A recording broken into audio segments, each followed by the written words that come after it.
弟兄姊妹平安，今天是2025年10月31号。今天的经文是诗篇32篇第1节到第7节，约伯记22章21节到23章17节，彼得后书第1章第1节到11节。今天要跟大家分享的主题是顺服主。顺服上帝并不是一件容易的事，就如同亚当一样。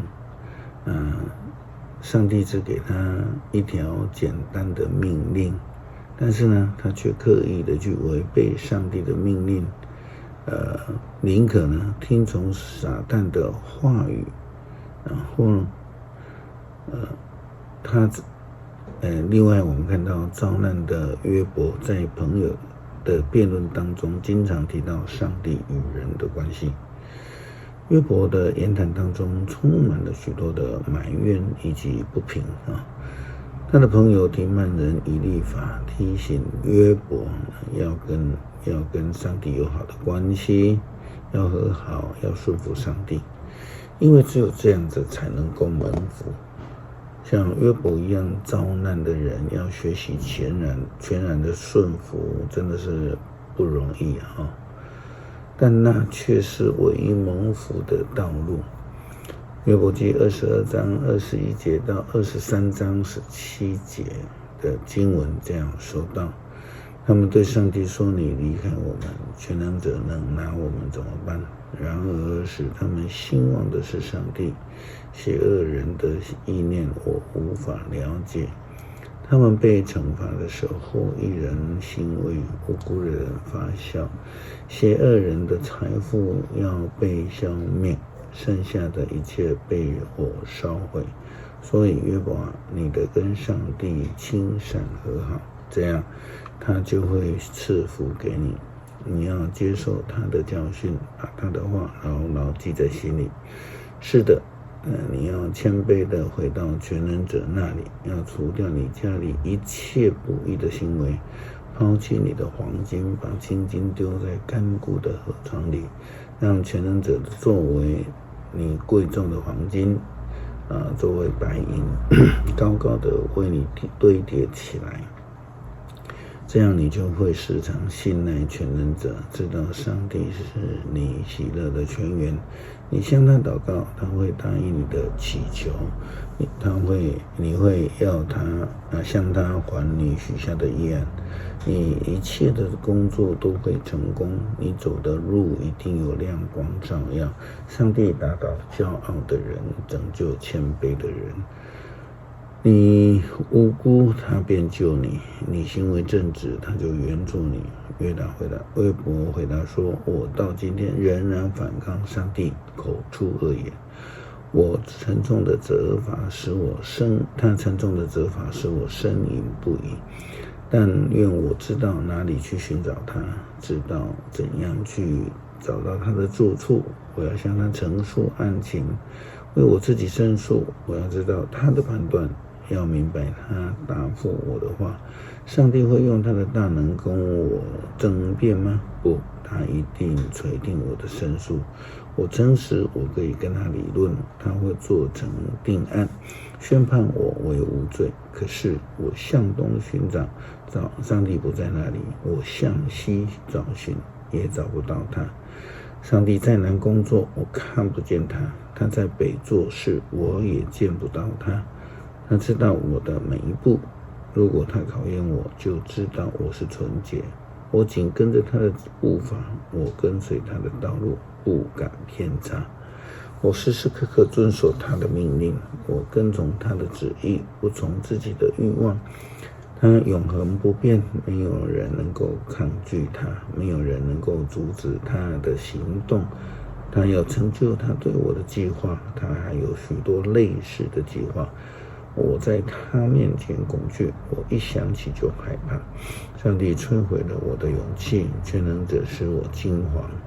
纵使黑暗弄瞎了我的眼睛，那是我惧怕的是上帝，不是黑暗。彼得在书信当中提到了自己的呼召以及见证。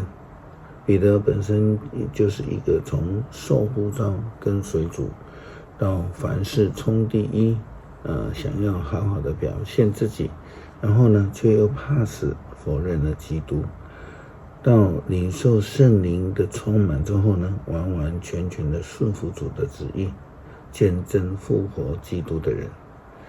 彼得后书第1章第1节到11节，彼得自己提到跟耶稣基督的关系的时候，他这样说道：我西门彼得是耶稣基督的仆人和使徒，我写信给那一些借着我们的上帝和救主耶稣基督的义，跟我们分享同样宝贵信仰的人。愿你借着认识上帝和我们的主耶稣，得到丰丰富富的恩典和平安。上帝的神能已经把我们过敬虔生活所需的一切赐给了我们，这恩赐是借着认识那呼召我们来分享自己的荣耀和善德的上帝而得的。这样他把他所应许那最大的和最宝贵的恩赐给了我们。借着这恩赐，你们得以逃避世上那毁灭性的欲望，而分享上帝的神性。为了这缘故，你们要尽力在信心上加上美德，美德上加上知识，知识上加上节制，节制加上忍耐，忍耐加上敬虔，敬虔加上手足之爱，手足之爱加上博爱。这些是你们应该培养的品德。如果你们都具备了，你们就会更积极、更有效地认识我们主耶稣基督。但是缺乏这些品德的人是短视，是瞎眼，忘记了他们的旧罪已经被洗净了。所以耶稣基督的弟兄姐妹们，你们要更加努力，使上帝的呼召和拣选成为你们永久的经验。有了这些经验，你们就不至于堕落，这样你们就会获得充分的权利，得以进入我们的主和救主耶稣基督永恒的国度里面。我们基督徒呢，必须学习来顺服主，并且在各样事上面对各种挑战，都能够用顺服主的态度来做基础，训练自己更亲近主，仰望主。诗篇32篇第1节到第7节，罪恶蒙赦免，过犯被宽恕的人是多么有福啊！心里没有诡诈，不被上主定罪的人，他是多么的有福啊！我闭嘴不认罪的时候，终日要哭泣，身心疲乏。上主啊，你日夜惩罚我，我精疲力竭，在水汽的圣暑中来蒸发。于是我向你承认我的罪，我不隐瞒自己的过犯。我决意向你陈明一切，你就赦免我所有的罪。